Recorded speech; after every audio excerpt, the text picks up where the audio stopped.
Smell me like a Hellcat.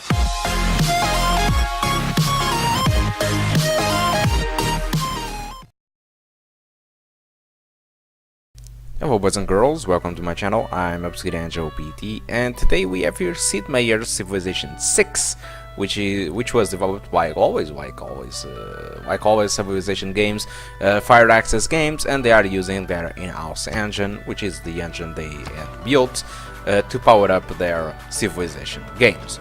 So, as you can see, we are here taking a look on the settings. We have a ton of settings as expected for a PC game exclusive.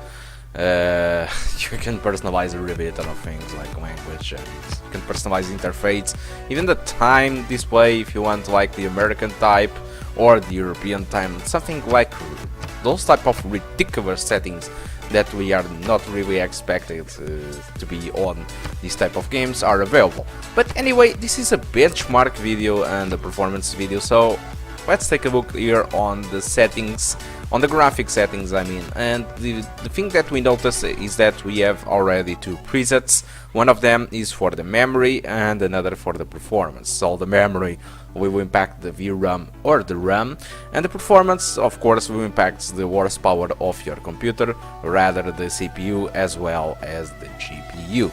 So why is this helpful to have two different presets? Well, I think that, for example, there are powerful graphic cards with low VRAM.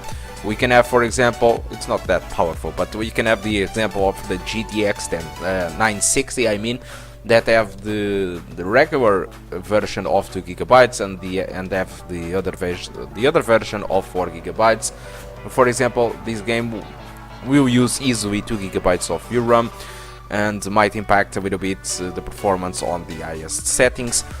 And if you have the 4 gigabytes of VRAM, you pretty much will be okay with everything regarding the VRAM. But what I'm trying to say is that, for example, the GTX 960 can absolutely run this game maxed out, but the memory settings might impact a lot more the graphic card in the 2 gigabytes version than the 4 gigabytes version. So in our video here we don't have any GTX 960, we have our AG 7850.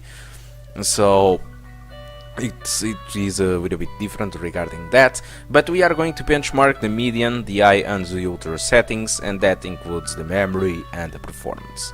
So I'm going to leave you a little bit with the benchmark and some music of course, and we hope to see you soon.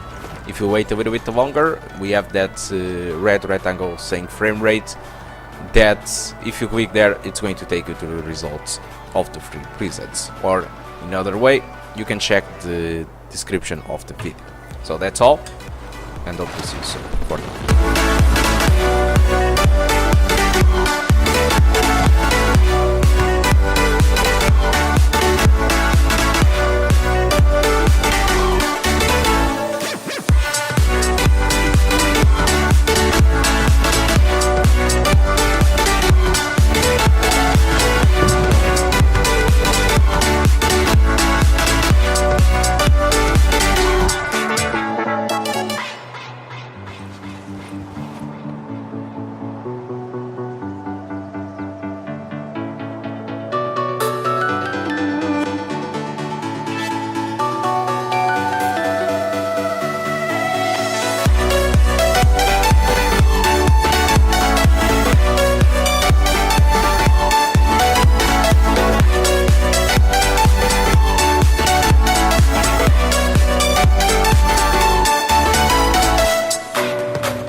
Hello boys and girls, welcome back now to the performance section of the video, and as you can see, the I and the Ultra presets are very similar regarding performance, and the median is the one that highlights the difference between those two settings. So the Ultra and the I settings runs more or less with the average around the 30s and the minimums of 20s.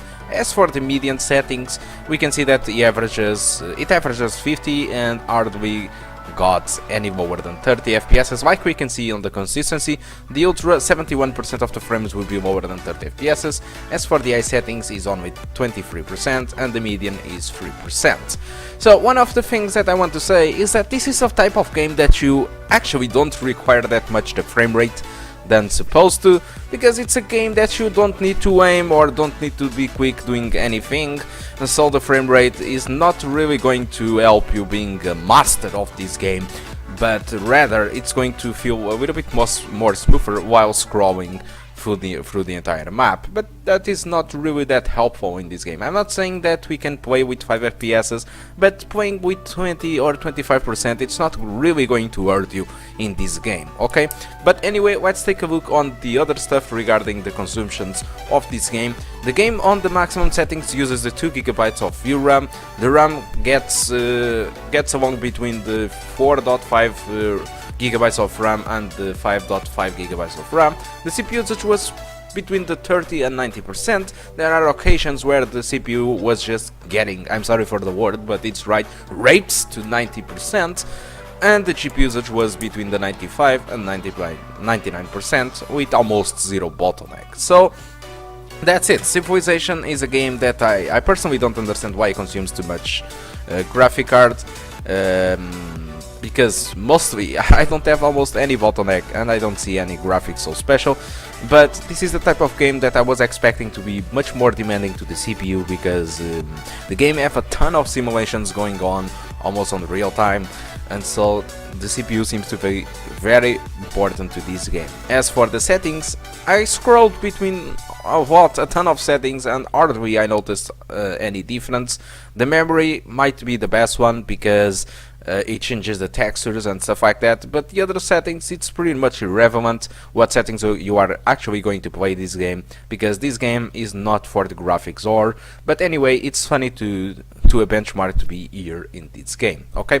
So that's all I want to talk about Civilization 6. Hope you did enjoy this video. If you want more benchmarking and stuff like that, just subscribe my channel, like this video, or share it if you want to share it with anyone that have a similar system and might be helpful for him or her to know if or how the game runs, okay? So that's all. Hope you enjoyed the video and hope to see you soon. Goodbye.